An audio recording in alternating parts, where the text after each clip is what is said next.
Vamos abrir nossas Bíblias no livro de Eclesiastes, capítulo 9, versículo de número 10. Eclesiastes, capítulo 9, versículo de número 10. E nessa manhã nós queremos conversar um pouquinho a respeito da maneira como a gente consegue fazer, como nós conseguimos trabalhar e a maneira como nós podemos e precisamos trabalhar. Eclesiastes 9, 10, assentado mesmo, é só um versículo que eu vou ler. Tudo quanto te vier a mão para fazer, faze-o conforme as tuas forças, porque no além para onde tu vais, não há obra, nem projetos, nem conhecimento, nem sabedoria alguma. De novo, tudo quanto te vier a mão para fazer, faze-o conforme as tuas forças, porque no além para onde tu vais, não há obra, nem projetos, nem conhecimento, nem sabedoria alguma. Pai querido, muito obrigado pela tua palavra, que é viva, eficaz e mais penetrante do que qualquer espada de dois gumes. Agradecemos ao Pai pelo que o Senhor tem preparado para nos falar nessa manhã. Eu peço que o Senhor me conceda graça, sabedoria e discernimento para ministrar nessa manhã conforme o teu querer. Que eu possa ser um mensageiro fiel da mensagem que tu tens colocado no meu coração e que tu tens falado comigo para transmitir aos meus irmãos. Ó Deus, que o Senhor possa manifestar-se de maneira extraordinária. Espírito Santo de Deus, aqui é a tua casa, este é o teu lugar. Sinta-se à vontade para fazer o que tu tens preparado, pois oramos em nome de Jesus. Amém. Amém. Queridos, esse tempo lá em Recife, durante esses 15 dias, foi um tempo assim de muito trabalho, né? Graças a Deus, porque nós chegamos lá na madrugada de sábado, aí já no domingo à noite, nós tivemos a pastora Yara ministrou, no aniversário da igreja, né, de 24 anos, ela ministrou no domingo à noite, ministrou na segunda, aí na terça-feira eu ministrei. Tivemos uma folga na quarta, na quinta-feira fomos para uma cidade próxima chamada Ponta de Pedras, onde tem a igreja batista lá, e onde o pastor dessa igreja, né, que é o sogro do nosso filho, é pastor lá também. E lá a pastor Yara ministrou de novo. Sexta-feira, mais um dia de folga. No sábado, à tarde, o pastor Yara ministrou no Chadas Benditas, das mulheres. E no sábado à noite eu ministrei no culto da juventude, né? E encerramos no domingo à noite com a pastora Yara de novo, ministrando no culto lá da igreja. E aí passamos o resto da semana sem compromisso de ministração, mas foi um tempo muito precioso. Mas eu saí daqui de BH já com um compromisso para me encontrar com um rapaz lá na cidade de Recife. Um pastor a quem eu mentorei, ele me disse: lá está o fulano de tal, eu queria que você o conhecesse. E Deus permitiu que a gente conhecesse aquele jovem, jogador de futebol, joga num dos times lá da cidade de Recife. E eu marquei com ele porque o objetivo era conversar com ele, conhecê-lo, quem sabe até mesmo que ele pudesse ser direcionado lá para a igreja, né? Onde o pastor Alexandre tomou posse no domingo, né? No dia 30, né? E quem sabe eles pudessem, eu acredito que vai dar certo, que hoje eles já vão instalar a igreja mais próxima da casa deles. E na quarta-feira, Deus nos permitiu encontrar com aquele moço. Então fui eu, foi o Xandão, e esse moço encontramos num shopping. Foi um tempo muito precioso, muito agradável, mais ou menos 1h30 de conversa. E aquele moço, ele tem uma história muito interessante, porque ele tem apenas 26 anos de idade, ele jogava num grande clube do Rio de Janeiro, e aí ele terminou o contrato, depois ficou um tempinho parado e foi jogar lá na cidade de Recife. E aquele moço, ele não é titular, mas ele é um reserva. E aí a gente conversou, nós falamos para ele a respeito da maneira como ele deve agir, como ele deve trabalhar, como ele deve treinar, e dizendo para ele do propósito de Deus na vida dele. E depois daquele dia que a gente conversou, e são coisas que a gente fala assim de uma forma assim, muito tranquila, né? Mas depois ele falou para esse irmão que mora lá em Goiânia, que foi quem fez a ponte para a gente se conhecer, ele dizendo assim: puxa, mas cada coisa que eles falavam era algo assim que eu tinha orado a Deus. Nós ficamos felizes, Alexandre e eu, que Deus nos usou como resposta na vida daquele moço. E no decorrer dessa semana eu tenho conversado com ele, tenho mandado mensagens para ele. E uma coisa que eu disse para ele foi o seguinte: olha, você não é o titular, ele é o goleiro. Mas eu queria te dar uma sugestão: faça sempre o melhor. Que, aliás, é o tema da nossa administração dessa manhã. Faça sempre o melhor. Fique depois do treino. Peça alguém para ficar com você treinando. Treine cobrança de falta. Treine cobrança de pênalti. Treine você jogar com os pés. Vai treinando, treinando. Você precisa chamar a atenção do seu treinador. E ele mostra assim, muito humilde, né, e sempre muito pronto para não apenas ouvir, mas acatar os conselhos. E aí ele foi ouvindo e foi dizendo: pois é, pastor, é isso mesmo. E o moço foi muito provado nesse tempo que ele chegou lá. E tudo isso que eu estou dizendo aqui é apenas uma introdução à nossa mensagem, porque o que Deus colocou no meu coração ontem à noite, quando eu estava preparando, foi isso: faça sempre o melhor. E com aquele moço aconteceu algo interessante, que ele chegou lá em Recife no mês de agosto. E quando ele chegou, por um acaso, vamos dizer assim, por uma permissão de Deus, o Senhor permitiu que o pessoal do departamento de futebol se esquecesse de inscrevê-lo. E ele ficou o segundo semestre todinho só treinando sem poder jogar, porque ele não estava inscrito. Ficou um ano, começou o ano agora. Aí ele disse: agora eu vou jogar. Aí ele pegou Covid, não pode jogar. E nesses dias, quando a gente estava, nós conversamos na quarta-feira, na quinta-feira ia ter jogo. E o goleiro titular não ia jogar naquele dia, então seria a vez dele. E aí, isso ele me disse ontem. Ele disse assim: olha, quando eu ia jogar, o treinador me colocou como terceiro goleiro. Então, ao invés de eu ir para o campo, eu vou ficar no banco de novo. E aí, eu disse para ele dessas 3 provações que Deus tem feito para ele. E a Bíblia diz: meus irmãos, tende por motivo de toda alegria ou passardes por várias provações. As provações produzem perseverança, nos dão maturidade, aumentam a nossa fé. Mas façamos sempre o melhor que nós pudermos. Eu disse para ele, falei: olha, querido, vai em frente, continue fazendo o seu melhor. Existe a tristeza no coração, mas não se abata. Vá como se você fosse jogar. Quando você menos esperar, a sua hora de entrar em campo vai chegar. E nessa manhã, queridos, eu quero trazer para você uma meditação a respeito das oportunidades que Deus nos concede no caminhar da nossa vida. A cada dia que passa, Deus arruma coisas novas para fazer. E às vezes coisas que a gente nunca imaginaria que algum dia seria colocado em nossas mãos para fazer. Então surge um desafio diante de você e você diz assim: eu nunca fiz isso, eu não sei fazer. Mas se Deus permitiu que aquilo fosse colocado em suas mãos, faça, estude, aprende e faça sempre o melhor. Nós temos ouvido, e vocês já ouviram várias vezes alguém dizer assim, que Deus capacita aqueles a quem Ele escolheu. E é verdade, Deus nos capacita para a obra a qual Ele tem nos chamado.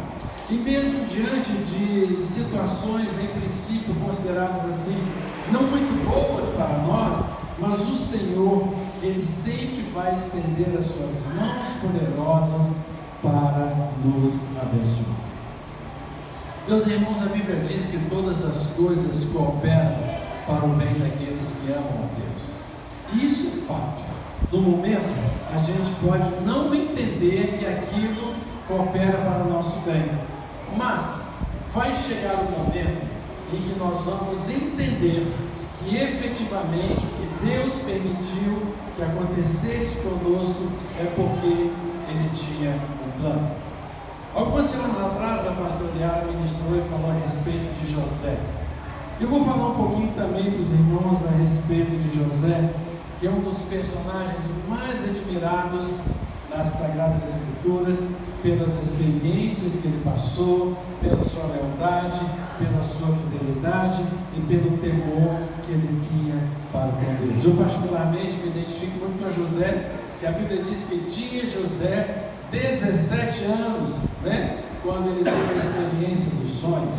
Eu me converti aos 17 anos, pastor Yara se converteu aos 17 anos. Eu particularmente acho que essa idade de 17 anos é uma idade assim, muito interessante, é uma idade quando Deus faz coisas novas na vida da juventude, e Deus me salvou quando eu tinha 17 anos.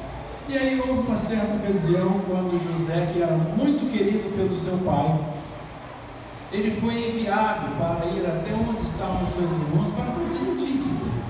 É alguma coisa assim que é muito normal, o pai e a mãe querer saber notícia dos filhos. Vai lá, meu filho, vê o que os seus irmãos estão fazendo. Só que os irmãos de José já não estavam suportando aquele moço, porque o pai demonstrava claramente a sua preferência por José, havia feito uma túnica especial para ele, estava lá o José com aquela túnica. Quando ele chegou, ele disse: lá vem aquele sonhador. E fizeram um plano lá, e no final de tudo, eles acabaram vendendo José para uma caravana de ismaelitas que estavam indo até o Egito. Venderam José. Venderam aquele jovem de apenas 17 anos. De repente, aquele moço que tinha sonhado que o pai, a mãe e os irmãos se prostravam diante dele, ele se viu em uma caravana, se viu no mercado lá no Egito e se viu vendido como escravo para um comandante de Faraó, para um oficial de Faraó, cujo nome era Potifar. Mas interessante, queridos irmãos, que José não ficou lamentando a sua sorte, não ficou lamentando o que aconteceu com ele, mas ele olhou para frente, e procurou fazer sempre o seu melhor. E ele foi um profissional, um escravo exemplar, tão exemplar que a Bíblia diz em Gênesis 39:6 que Potifar tudo que tinha confiou às mãos de José, de maneira que, tendo por mordomo, de nada sabia, além do pão com que se alimentava. E a Bíblia diz ainda que José era formoso de porte e aparência. Ele era um moço bonito, de porte e de aparência. Sabe, queridos jovens, tem uma coisa que nós precisamos entender. O mundo hoje tem falado muito sobre a cultura do cuidado do corpo, do físico. Isso tudo é importante. Tem que fazer atividade física, ficar com o corpo bonito, cuidar da aparência, cuidar do cabelo, cuidar da sua beleza. Não apenas os jovens, mas todos nós também, Mas olha, a formosura de José, no seu corpo e na sua aparência, não impediram que ele permanecesse fiel e leal ao seu Senhor. E ele foi assediado seriamente pela mulher de Potifar. Ele disse não, saiu correndo, ela arrumou uma armadilha para ele, dizendo que ele tinha tentado intentar contra ela, e José acabou sendo preso e enviado para o cárcere. Mas quando chegou lá, ele de novo não lamentou a sua sorte. Ele deve ter pensado: se eu permitir que eu viesse aqui, eu tenho tranquilidade, eu tenho, com referência à minha inocência, então eu vou fazer o meu melhor. Meu irmão, não importa aonde você esteja, não importa o trabalho que você esteja fazendo, entendeu? Não importa o quanto que você esteja recebendo no seu salário, não importa o que você esteja fazendo, seja lá o que for, não importa se Você está fazendo algo que é totalmente diferente do que você gostaria de fazer. Mas se foi o que Deus colocou na sua mão para fazer, faça da melhor maneira. Faça sempre o melhor. Repita comigo. Faça sempre o melhor. De novo. Faça sempre o melhor. E não podia acontecer outra coisa diferente com José. Ele obteve a confiança do chefe do cárcere. E a Bíblia diz que aquele homem confiou a José todos os presos que estavam no cárcere. E ele fazia tudo quanto se devia fazer. E o carcereiro ficou tranquilo, porque deixou ao encargo de José cuidar daqueles homens que estavam presos. Sabemos o restante da história de José. Quando o copeiro e o padeiro foram presos, e aí ambos tiveram um sonho na mesma noite, Deus deu a José a interpretação do sonho de ambos, né?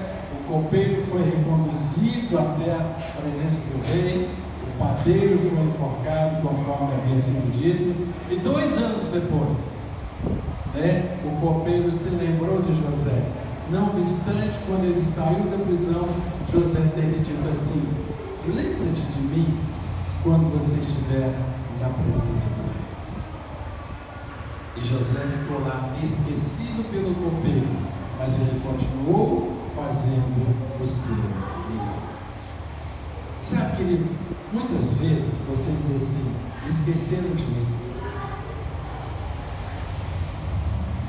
Já me esqueceram de mim?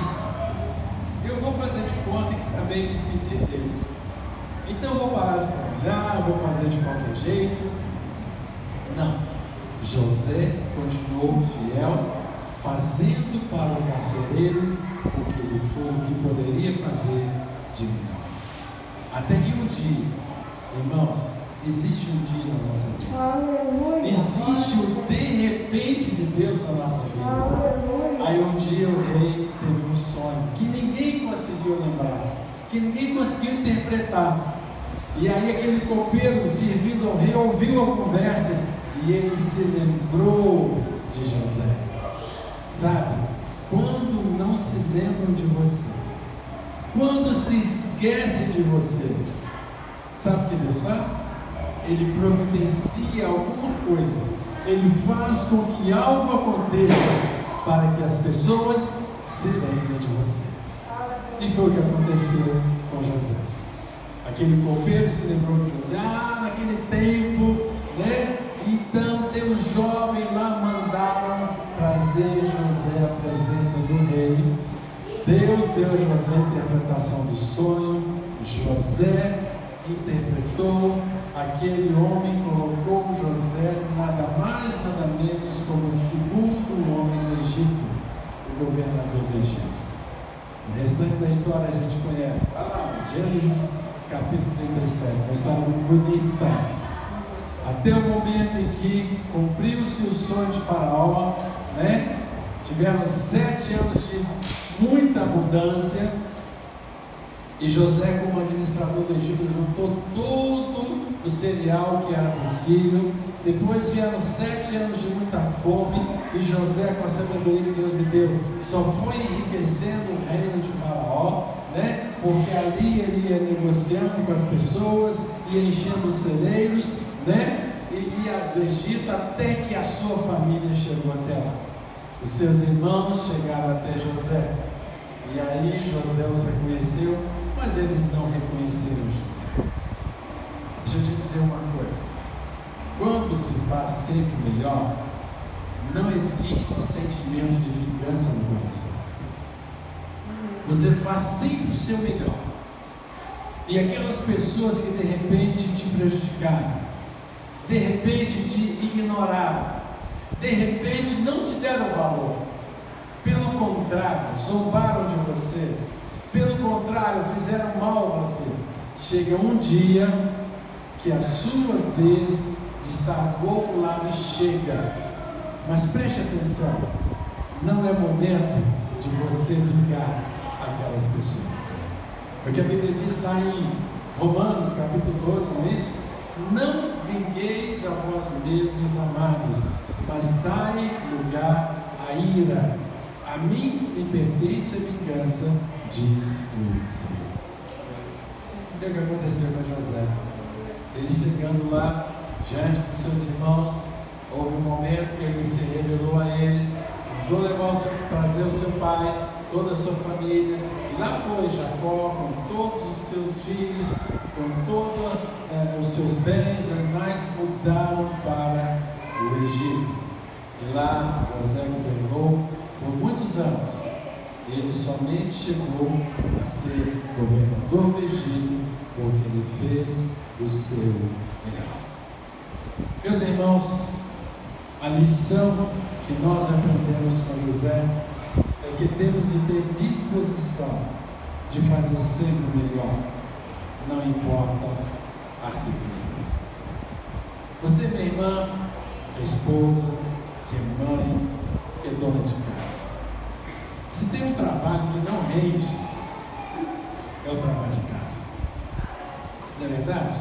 Como diz a minha esposa pastoreada, os moedores não param de trabalhar. Graças a Deus, porque os moedores não param de trabalhar. Amém? Glória a Deus por isso? Então tem que fazer o café da manhã, aí tem o almoço, tem o lanche, tem o jantar, isso é todo dia. Né? Enquanto a gente come, a gente suja. Aí você come, suja, lava, limpa, guarda, faz de novo, come, suja, lava, limpa, faz de novo, e assim por diante. O serviço da casa, o transitar de pessoas fáceis ao chão, aí está lá varrendo, está lá passando pano, né? Então o serviço não rende, mas faça sempre com alegria, faça sempre o seu melhor. Seja grata a Deus porque você tem um marido, você tem uma família, você tem filhos, você tem uma casa, você tem força e saúde para fazer tudo. No caso dos homens, todo dia tem que sair do trabalho. Às vezes tem que sair de madrugada, levantar cedo, tem que pegar pesado, e aí você vai, tem tantas coisas. E quando chega em casa ainda precisa ter disposição para fazer o melhor, ajudando a sua esposa. Muito importante que nós homens tenhamos essa disposição de ajudar a esposa.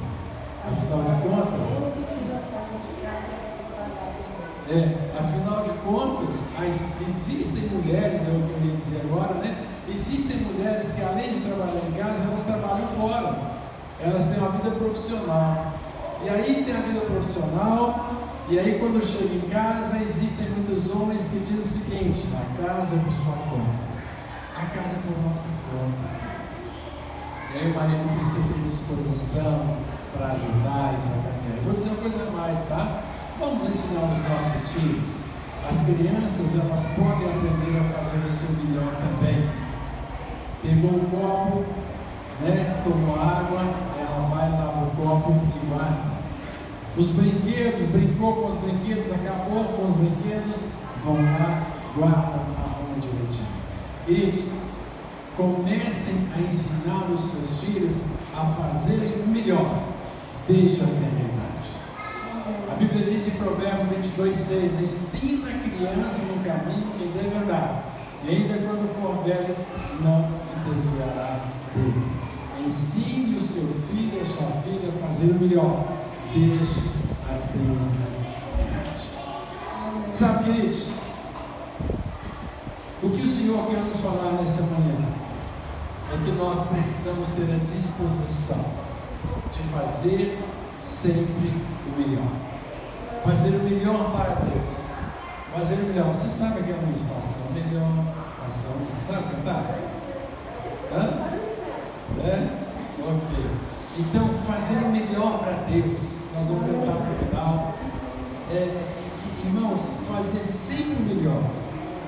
E tem um detalhe também: às vezes o fazer o melhor, como aquele jovem goleiro, era um sinal de humildade. Ele não tinha que reclamar, ele não tinha que ficar falando assim: poxa, treinador, eu estou aqui treinando todo dia, eu fico até depois do horário. Aí você diz que eu vou ser o terceiro goleiro agora. Não, está errado. Não. Continue fazendo sempre melhor e se humilhe, como diz lá em Tiago 4:10. Humilhai-vos na presença do Senhor e Ele vos exaltará. Sabe, queridos, quando você se humilha, quando você se coloca diante de Deus, esperando que Ele faça aquilo que Ele quer fazer e que Ele tenha liberdade para fazer na sua vida o que Ele tem preparado, humilhe-se diante de Deus, porque no devido tempo o Senhor vai te dar vitória, o Senhor vai te honrar. Amém? Glória a Deus. Faça sempre melhor. Não faça de maneira avacalhada. Não faça de maneira bagunçada, mas que você faça sempre melhor. Algumas palavras aqui de incentivo para que a gente possa sempre fazer melhor. Deuteronômio 29:9. Guardai-vos as palavras desta aliança e cumpri-as, para que prospereis em tudo quanto fizerdes. Colossenses 3:23. Tudo quanto fizerdes, fazei de todo o coração, como para o Senhor e não para os homens. E finalmente, Colossenses 3:17. E quanto fizerdes, por palavras ou por obras, fazei tudo em nome do Senhor Jesus, dando por Ele graças a Deus Pai. Lembra ele diz: quer pois comais, quer bebais, ou façais qualquer outra coisa, fazei tudo para a glória de Deus. Amém? Glória a Deus. Eu vou finalizar esta ministração contando uma pequena história para vocês. Tinha um velho carpinteiro, um homem muito bom de serviço, que fazia o seu trabalho com excelência. E depois de trabalhar durante muitos anos, chegou o momento em que ele entendeu que deveria se aposentar. Daí ele contou para o seu patrão, para o seu chefe, o seu plano de largar o serviço de carpintaria, de construção de casas e viver uma vida mais tranquila com a sua família. O trabalho daquele carpinteiro era a construção de casas. Ele havia construído na sua longa vida profissional muitas casas excelentes. Claro que ele ia sentir falta do salário, do pagamento mensal, mas naquela altura da vida, a aposentadoria era assim algo que lhe trazia uma alegria, porque ele não ia ter aquele compromisso de sair todo dia para o trabalho. O seu patrão ficou triste porque ia perder o seu melhor funcionário. Então, depois de alguns dias, até que ele conseguiu digerir aquela notícia, ele chamou o seu velho empregado e falou o seguinte: olha, eu vou pedir para você construir uma última casa por um favor especial. Só mais uma que você vai construir é o favor que você vai fazer para mim. Tranquilo? Tranquilo? Como bom funcionário que era, aquele carpinteiro concordou de imediato. Pensou assim: é a última casa, vou gastar mais tanto tempo, né? E assim ele começou a construir aquela casa. Mas à medida que o tempo passava, os dias passavam, a mente daquele homem já não estava mais no trabalho. Ele já estava pensando que ele poderia acordar mais tarde, poderia sair, passear, fazer tantas outras coisas. E o seu coração não estava naquela última tarefa. Realmente não estava aí. Ele acabou não se empenhando como de costume. O que era uma marca registrada na sua vida, ele, naquele seu último trabalho, ele deixou de fazer.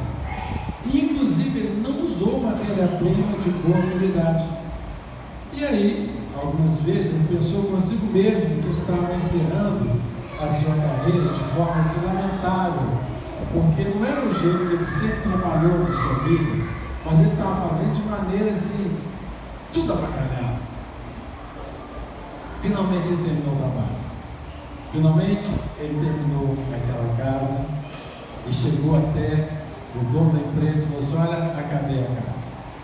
O dono veio para fazer a inspeção e estava tudo prontinho, as chaves, tudo certinho.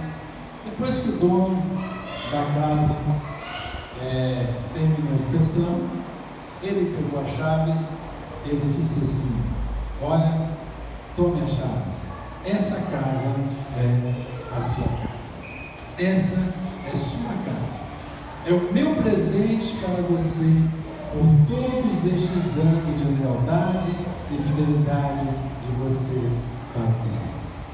Que choque aquele carpinteiro levou, que vergonha! Se ele soubesse que ele estava construindo sua própria casa, teria pegado melhor material, feito melhor trabalho, teria sido tudo completamente diferente. E não teria sido assim tão relaxado quanto ele foi. A contragosto, ele teria que morar naquela casa feita de papel. Sabe, queridos, assim acontece quando nós construímos a nossa vida de maneira relaxada. Fazemos as coisas de forma avacalhada, distraída, reagindo mais que agindo, desejando colocar menos do melhor. E nos assuntos importantes a gente nunca depende do nosso esforço, estamos sempre dependendo de outra pessoa. Quantas vezes, em choque, nós olhamos para as situações que nós mesmos criamos para nós? Poderia ter sido diferente se nós tivéssemos feito melhor. Pense em você como carpinteiro. Pense sobre a sua vida. Pense. Você tem feito melhor? Fique de pé. Eu quero que você curva a sua cabeça e que você feche os seus olhos. Eu quero te falar algumas coisas ainda nessa manhã. Feche os seus olhos e pense comigo. Pense no que eu acabei de falar. Cada dia você martela um prego novo na construção da sua vida. Coloca uma marcação ou você levanta uma parede. É preciso você ter sabedoria nessa construção. É a única vida que você tem para construir. Deus nos deu a vida para que a gente possa construir um legado. Estamos fazendo o nosso melhor. E mesmo que a gente tenha apenas mais um dia de vida, esse merece ser vivido de maneira graciosa, com dignidade. A nossa vida, meus irmãos, é um projeto de nós mesmos. E hoje nós vemos o resultado das nossas atitudes e de nossas escolhas.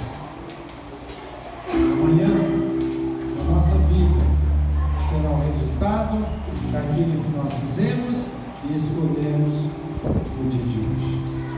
A lição que temos é: façamos o melhor até o último instante. Façamos o melhor até o último instante. Façamos o melhor até o último instante. Você tem feito o seu melhor?